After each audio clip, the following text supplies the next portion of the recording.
Živijo, dobrodošli v podcastu Raztezanja, kjer z Gorazdom raztezava najne možgane in se pogovarjava o izboljšanju izkušnje strank. In danes bomo res govorila o izkušnjah strank in sicer o izkušnjah strank poleti. Zdaj, poletje se ravno izteka, večinoma smo nekje med zadnjim dopustom pa polnim inboxom.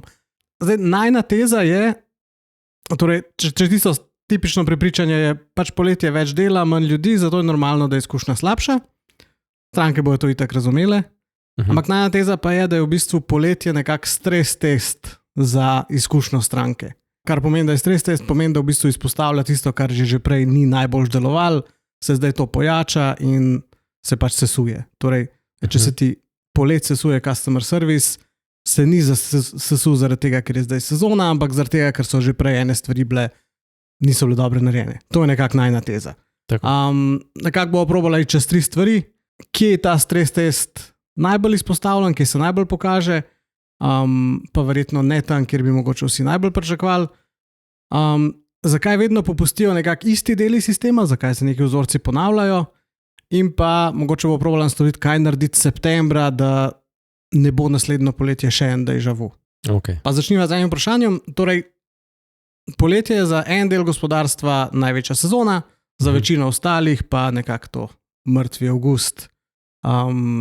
Tudi mediji nimajo kaj dosti zapisati. Skratka, tišina. In kje bi ti rekel, da se ta stres test pokaže najprej? Tam, kjer vse poka po šivih, ali tam, kjer je navidezno tišina in mir? Zdaj, tam, ko vse poka po šivih, to rečeva, da je to turizem, oziroma celoten hospitality, tam se običajno ne zalom. Mislim, v takem smislu, ko bomo mi dva danes pač stvari pogledala, seveda so tudi tam vrste in podobne stvari, ki so pač nekaj, kar pritiče temu del posla, ampak običajno so pač oni najbolj na to pripravljeni, spravo, največje kadrovske kapacitete. So tudi tako, neke vrste Black Friday za turizem, je poletna sezona, takrat moraš pač imeti neke playbooke že redi, kako boš neke stvari delal, moraš imeti zadostno število kadrov. Seveda se vsi spomnimo, ali pa obstajajo kakšni scenariji, ko, ne vem, je cel kaos na letališčih ali pa podobne stvari. To je zato, ker neka splošna podhranjenost ali pa kakšne stavke, pa pač kadrov manjka, kaj takega se zgodi, ni pa to čist, da ne bi oni planirali pa bili kjerkola, ne. Zdaj, o čemer bo pa mi dva danes bolj govorila, je pa tam, kjer se povpraševanja pa v bistvu naša kapaciteta razideta nenačrtovano. Se pravi, ne vem, veš, da v prvi skupini e-commerce pa ne vem, drugi fizični retail. Zdaj, tako kot si rekel, šibka sezona je, načeloma ljudje so tudi mogoče v e-commerceu, če ga najprej e-commerce sredstva porabljajo za dopust in ne kupujejo toliko stvari, hkrati tudi mi v e-commerceu imamo takrat neke dopuste, ljudje gredo na dopuste in zdaj se pa hkrati začnejo tudi akcije. No. Vse akcije nekako probajo rešiti to, da gremo vsi na dopuste in nas prepričati, vse je čas, da nekaj kupaš. Tako, da je pa še nekaj vse kup, kar rabaš mogoče res za zdaj. In vsekakor ljudje imajo neke, čeprav so manjši piki, kot ne vemo v drugih obdobjih, so tudi neki piki povpraševanj, vprašanj in takih stvari. In takrat se običajno to pokaže, da ljudje čakajo na odgovor, ne vem, čakajo na vračilo, neke informacije in take stvari. Hkrati se to tudi dogaja isto v fizičnem retailu, tudi imamo neke dopuste in spet tam so tudi akcije, ljudje več čakajo in podobne stvari.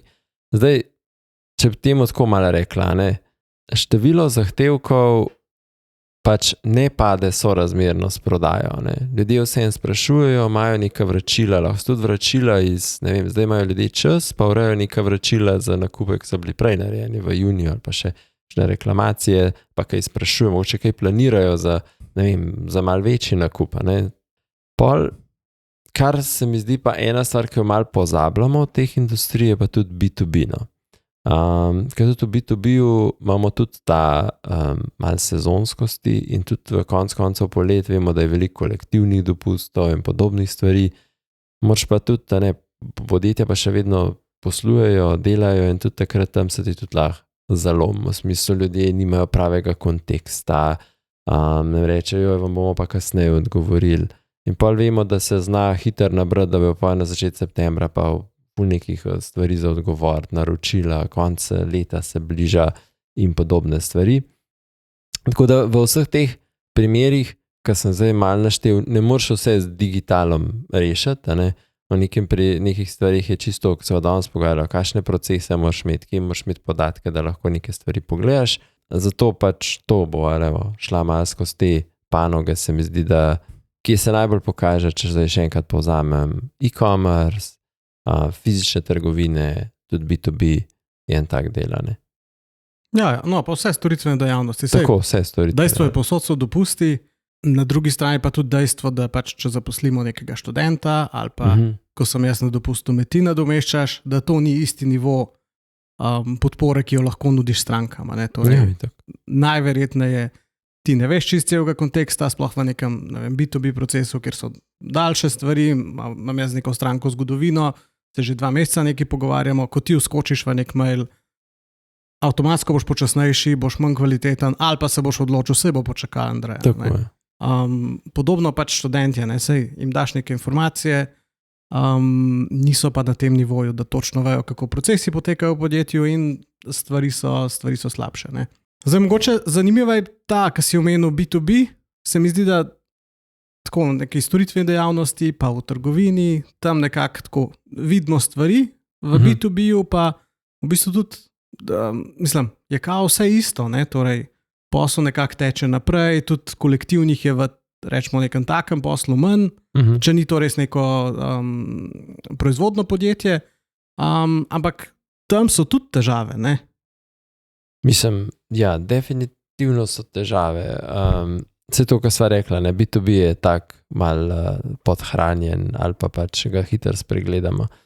Drugače, to, ki si omenil, kolektivni dopusti in podobno v proizvodni, to je v bistvu ena izmed taktih, ki je v bistvu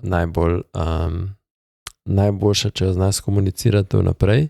Pa vemo, da recimo, če se en tak primer, Italijani so pri tem delu dosti v bistvu znani, kako so to rešili na začetku avgusta, ne, ta Ferragosta, in takrat se res zapre veliko teh proizvodnih podjetij, ki so med sabo povezani, in pa so druga podjetja, ne vem, to, če si kdaj kakšne ploščice kupil, pa si naročal avgusta, ti pove, septembra, tako da. Ja, ampak zdaj, prej so se malo o tem delu pogovarjala, ne, pričakovanja stranke, mi pričakujemo, da so pač pričakovanja stranke drugačna, ne, da so ljudje ful bolj potrpežljivi, da vejo, da zdaj so pa dopusti in podobne stvari, temu ni čisto tako. To so o tem so se tako že pogovarjali. Predvsem zato, ker se mi zdi, da ko nekaj rešuješ in veš, da greš ti čez en teden na dopust, si želiš to še ta teden rešiti, ne? Ja, in pol kar naenkrat ugotoviš, da ni odgovora 3 dni, ni noben ti ne odgovori, da bi šel na autoresponder, mogoče kaj sploh nič ne piše, da imajo kar koli daljše zadeve na telefon, noben ga ne dobiš, a ti reče, vas pokličemo nazaj, pa ni. A boš tisti autoresponderi, ki te preusmerijo na drugega človeka, pa njemu pišeš, pa ima on nov autoresponder, ali na prvega, ali pa na neko podporo naprej. Tako da ja, kar avtomatski del. Zdaj, eno misel sem zdaj izgubil, sem jo hotel povedati. Tako da, vem, da se pogovarja se o engagement divide, če se spomniš, ko sva rekla, kaj so pričakovanja stranke, pa kaj mi mislimo, da smo naredili. In v tem delu je isto, ne, polet v B2B-u, v e-commerceu, mi damo ven eno tabelico z nadomeščanji, ti si jo prej rekel, ne, se zmenimo, kdo kdaj koga pokriva, da pač nek odgovor bo. In zdaj za podjetje, ne, smo mi ful stvari rešili. Mi smo rekli, mi smo vse pokrili, nadomeščanje so v vseh oddelkih, stranka pa nima tega občutka, ne, čaka na odgovor, je študent, ne ve, kako je odgovor, nima dosti informacij, mogo bi enega vprašati, on je pa na dopustu, se to bomo pa pol odgovarjali. In tukaj je ta največja razlika, ki se zgodi, sploh če nimaš ti nekih vseh procesov rešenih v enem sistemu, konteksta dovolj jasnega. Tle se mi zdi, da je tako, na tem bi bilo fino delati kot podjetje. Zdaj, zakaj podjetja na tem ne delajo ali pa kako se tega lotati, mogoče manjka sistem, mogoče ne merijo stvari, pa opazijo, da jim tle MPS ali pa neke drugi kazalniki kažejo neka odstopanja, se s tem toliko ne ukvarjajo. Je pa to definitivno stvar, v katero bi bilo vredno investirati, ker se ti to lahko ponovi tudi v kakšnih drugih pikih. Black Friday je tak primer, ali pa imaš kakšne druge stvari, recimo, kot podjetje, a ne? Tako ja, ne moramo pričakovati, da smo ljudje, torej potrošniki, pa zdaj kar naenkrat bolj potrpežljivi. Ne? Zdaj, ja, če jaz pošljem moje vprašanje, preden grem na dopust, pa mi pa vsem, kaj se 14 dni dogaja, sicer pa ne. Mogoče en moj primerček, kupoval sem en nadoložek za mojo vzmetnico, ki se mi zdela pretrda, pa sem hotel vse skupaj malo omehčati in sem s ChatGPT-jem raziskal stvari, sem mu razložil, kaj je izziv, da je v bistvu vzmetnica dosti nova, ampak da zdaj iščem nadoložek, pa primarno, da ne ga kar poišče pri temu proizvajalcu, kjer sem jaz, od kjer ga je tudi vzmetnica. Ne? In pa je rekel, ja, proizvajalec ima, ta zgleda v redu, sem pa pogledal še malo druge, pa mi je še par alternativ pokazal. Med drugim tudi neko IKEA, ki je bila recimo pol cenejša. Je rekel, da je sam proizvajalca še vprašal, torej kaj ima napisano gor gostoto, memory, pene ali neka taka stvar, da je sam še proizvajalca vprašal, koliko je, ti bom pol lažje povedal, a je ta dvojna cena upravičena ali ni. In zdaj jaz sem poslal pač mail in mislim, da 3 dni ni bilo odgovora. Meni je bilo v bistvu v teh 3 dneh bila tista IKEA rešitev kar skozi bolj všeč, ker sem vedel, da se tja zapeljem in na zalogi odpeljem domov in stvar rešena. Lahko bi šel v trgovino proizvajalca, ampak je spet malo odročno, ali pa bolj odročno kot IKEA je bilo meni v tistem trenutku. Po 3 dneh sem sicer dobil odgovor, da je pač, mislim, da je bilo za, ne vem, za malenkost večja številka kot IKEA, tako da mi na koncu ChatGPT rekel, da kaj ni upravičeno iti. Pa še ne vem čisto točno, kaj bom naredil, ampak tako, hočem reči, da tiste 3 dni sem jaz pač imel nek čas za premlevati, razmišljati, pa občutek sem imel, da mi je ChatGPT dal neke tako informacije, na podlagi katerih se lahko odločam. Ampak zdaj, kaj pa narediti? A se ti zdi fair, da podjetje pač reče strankam vnaprej, ali pa da to implicitno serviramo, ne? Polet smo pač počasnejši. Ja, to je ena taka praksa, ki bi se recimo lahko delno z njo strinjal. Recimo, to so prej odgovorila, nekaj napišeš, ti bi napisal, pa bi ti oni odgovorili polet, ne vem, pa rabimo za odgovor 72 ur ali pa 3 dni lahko traja ali pa tako. In bi ti mogoče vsem to pričakoval, malo daljši. Ali pa bi če bi dobil autoresponder, kjer bi to pisal, bi mogoče drugače. Ali pa bi mogoče ti to rekel, če pa hočeš še neko hitro informacijo, ne vem, pokliči, ali pa ne vem, se zapelja, veš, tako, da neko alternativo. Zdaj, težava je, če to vsako leto, a veš pa ti pri nekih bolj takih zadevah, ki jih občasno kupuješ, bolj redno, bi ti zdaj v bistvu vsako poletje imel tak odgovor, bi se ljudje tega navadili. In pa to postane nova norma. Kar je okej. Ja, sicer ni okej, ker se ljudje pola, veš, to je pol, ne vem, ljudje to normalizirajo, okej, zdaj tak to že pričakujem, zdaj če je pa več kot toliko časa, bi bilo pa pol spet, ne vem, negativen. Če enkrat to norma hitro začnemo iskati alternative, ne? Ja, če rečemo, jaz bi šel zdaj k frizerju, rad bi v naslednjih 40 dneh šel, če on je dopustil, mogoče bom pa najdel alternativo. Pa dobro, mogoče sem jaz slab primer, ker sem bolj brez lasa, ampak tako. Hitro začnemo iskati neke alternative, ne? Ja, ali pa bi šel v IKEA, ki pač smo malo impulzivni glede tega. Sploh, kaj neko tako stvar iščemo, pa nas dovolj moti. To, kar si rekel, bi pač v teh 3 dnevih lahko se zapeljal in šel pač pogledati, ne? Zdaj v B2B-ju je načeloma tako, da če zdaj mageva na ta B2B, tam neki skrbniki strank je najslabše, če bi obljubljali neke hude roke med tem časom, ko recimo vemo, da imamo, ne vem, neke dopuste, da povejo, da imamo tudi tako prakso, da rečemo, kolikor pač se projekt štarta v juliju in avgustu, zaradi, ne vem, dopustov in podobno se pač vedno preden se štarta pogleda ljudi, ki so na projektu in se določa, so kakšni zamiki. Pa vidimo to iz prakse, da dejansko je to obdobje kot tudi pri naročnikih ali pa pri strankah, sploh tem rečemo B2B storitvenem delu, se tudi tam dogaja dopusti. In tako hitro razvlečeš neko stvar, ki bi mogoče trajala 14 dni, da bi se uskladila na en mesec, zato ker se ne vem, en na dopustu, pa drug pa se pokrivajo, pa take stvari.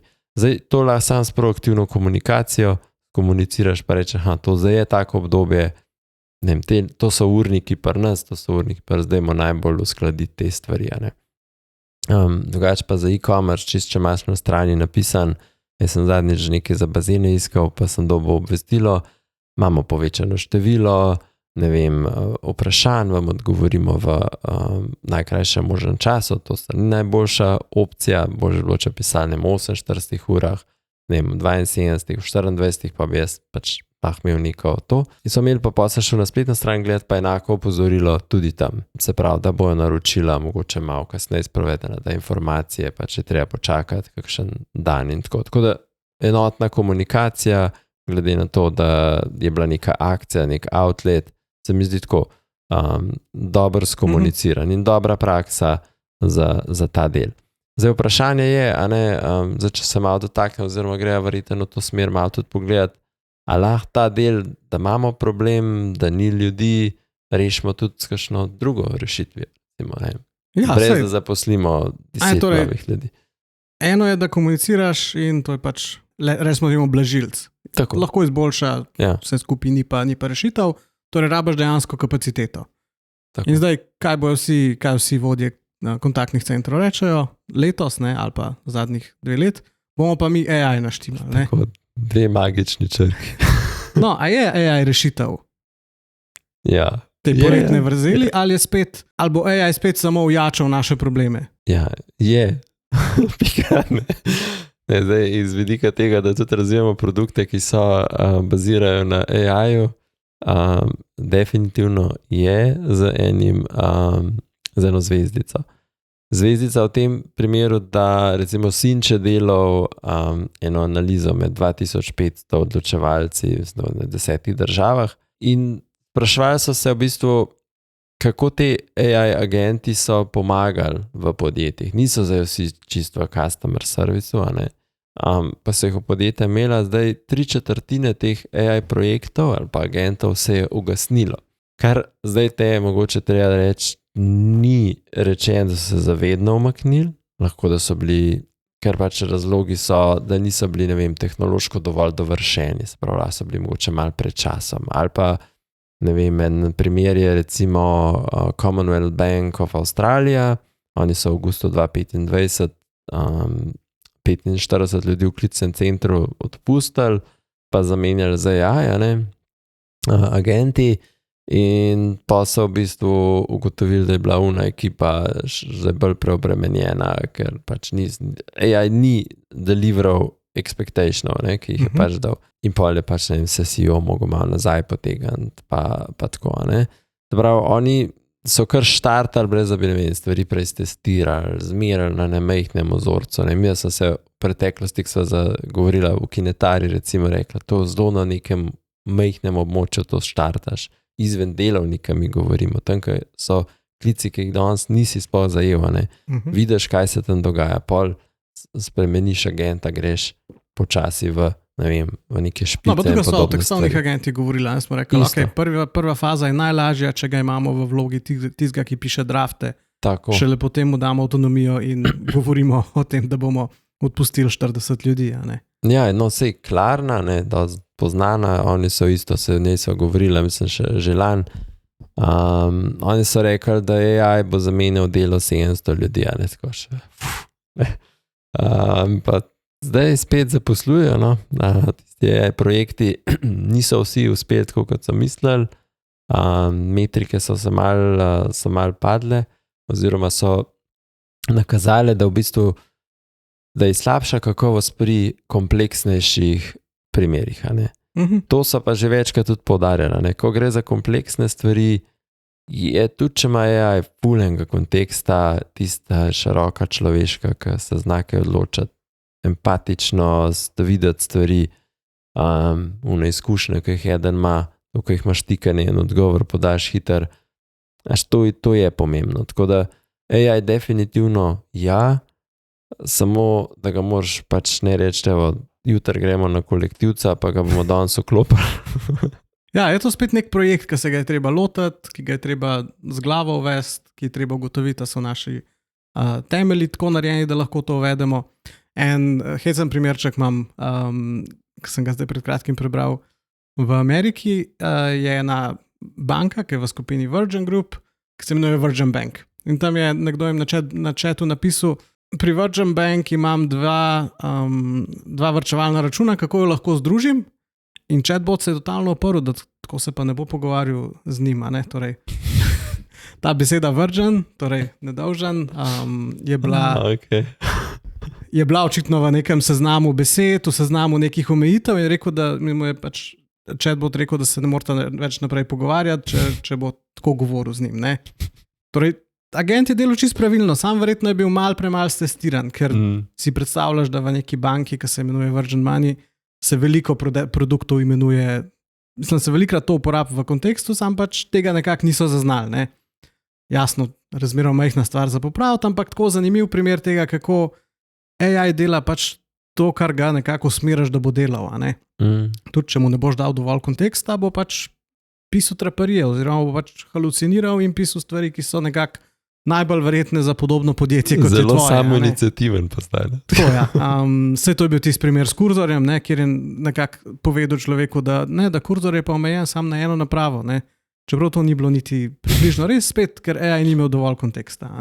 Tako da tleja, če bomo mi julija rekli AI chatbota, bo to še eden od teh chatbotov, ki jih bomo ugasnili, zaradi tega, ker bomo imeli slabe rezultate, ker se nismo pač dovolj poglobili.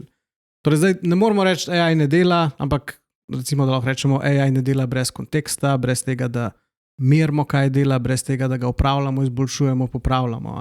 Torej, kaj bi rekel, da pol dejansko ločuje tista podjetja, ki imajo nekako uspešen customer experience, uspešno uvedbo AI-ja od tistih, ki pač to ovržajo? Ja, nekaj stvari si že naštel, pa me jih ponovim.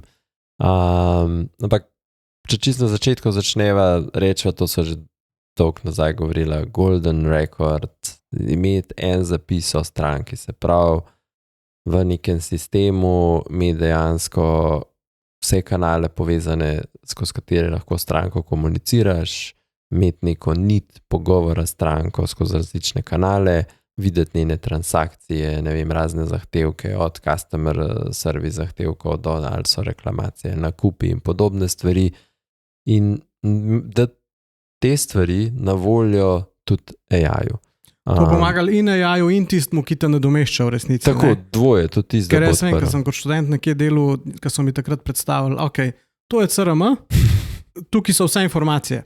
Če rabiš pa to, je pa tle še en sistem, v katerem iščeš po enem drugem ID-ju, če rabiš pa plačane račune, so pa v tem tretjem sistemu, pa če ga tam ni, pokličeš v računovodstvo.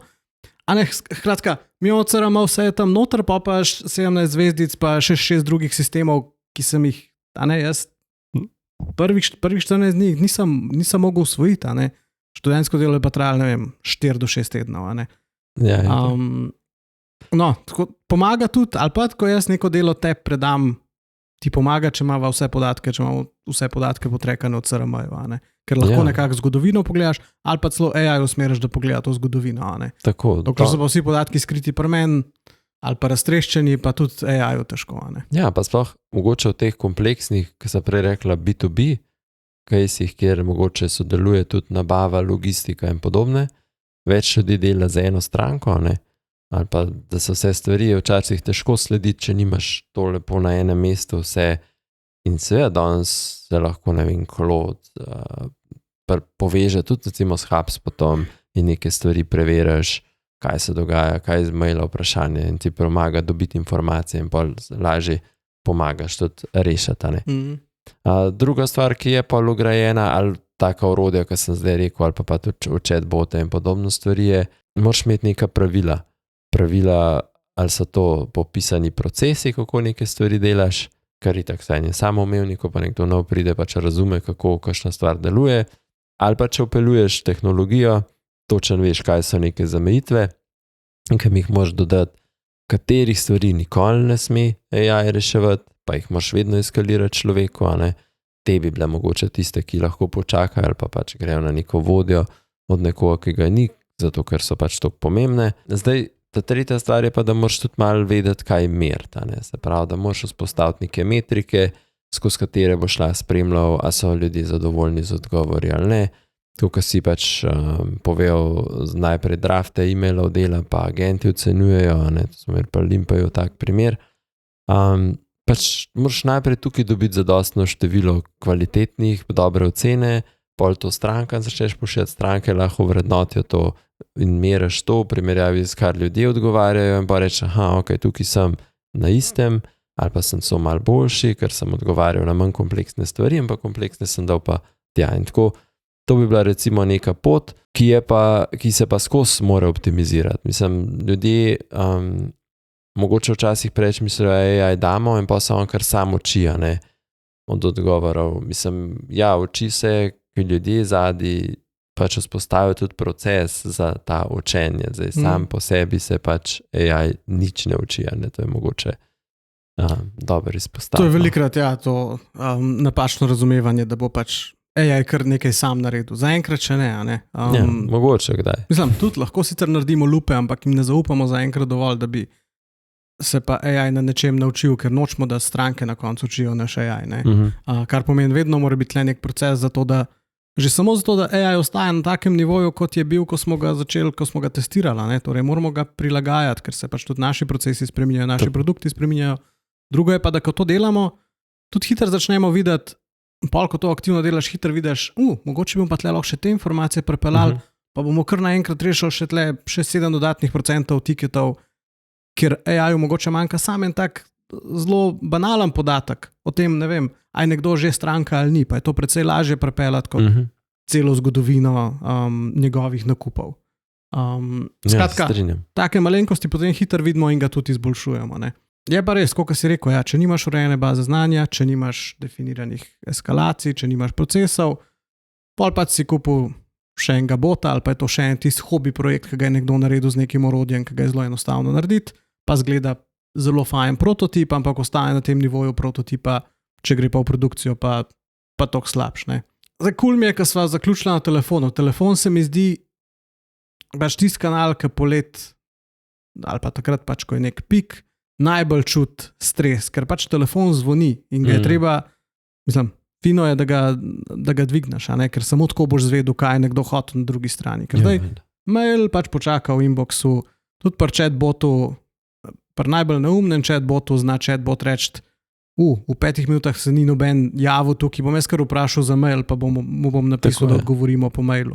Skratka, na teh tekstovnih komunikacijskih kanalih se sicer izkušnja slabša, če so počasnejši, ampak informacijo pa dobiš, Medtem, ko pač telefon moraš nekako najti kapaciteto, da se bo nekdo oglašal. Ja, se za telefon se danes da tudi integrirati v ta tako v enovit sistem, da imaš pa vse na enem mestu. Se mi zdi, da danes je pa to res že možno dobro narediti. Plus, ne vem, če se zdaj čist mal dotaknem, neka taka rešitev kot je Kinetara pa podobne. Ti danes dejansko omogočajo tudi v pogled v to, če imaš prava dovoljenja, prava soglasja, da vidiš, kaj se ljudje tudi pogovarjali.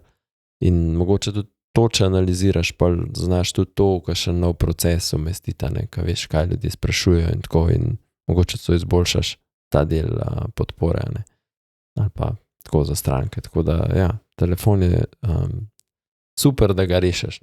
Ok, ne vem, jaz mislim, da so sicer danes pokazala več izzivov kot rešitev, vse sva zdaj nekako na koncu probala, torej rabaš nek sistem ali pa mogoče več njih. Dejstvo je, da ja, telefon je največji izziv in večina teh velikih vendorjev še nima dobro pokrite slovenščine, zato rabimo pač rešitve kot je Kinetara ali pa pač neke druge sorodne, ki znajo v slovenščini to delati. Tako. Medtem ko tekstovne rešitve so tudi od teh velikih ponudnikov dobre in obstaja velika verjetnost, da če imate nek CRM, da ima tudi to že noter. Ampak spet ni to nekaj, kar julija vklopaš in septembra ugasneš, ampak je nekaj, kar je treba se tudi iz tega narediti nek projekt. Goraz, če je nekdo zdaj opazil, nekako videl malo sebe v tem, kar sva govorila, kako naj se lot tega, da ne bo zdaj drug let spet ta déjà vu? Ok, ne bi bil redlajna, ampak zopet najboljše je pogledati podatke, se pravi pogledati, kjera vprašanja so bila, kakšen je bil volumen teh vprašanj, kaj so bili, ne vem, po nekih tipih, ali so bila vračila, razlog, ali so bile, ne vem, neka informacija o produktih ali o nekih akcijah. To mogoče dati v nekih 3 do 5 kategorij takih vprašanj, in označiti zraven, oceniti v smislu, na kaj to najbolj vpliva, se pravi pa kaj je bil največji razlog, pa so ljudje čakali odgovor, ali niso imeli zadostnih informacij, ali nimamo procesa pokritega in določiti ownerja za vsakega od tega, če rečemo 3 do 5 nekih takih manjših projektov, pogledati, kaj je skupni imenovalec, a rabimo sploh sistem, da bomo to imeli, da bomo tam štartali, pa iti pa od tam naprej.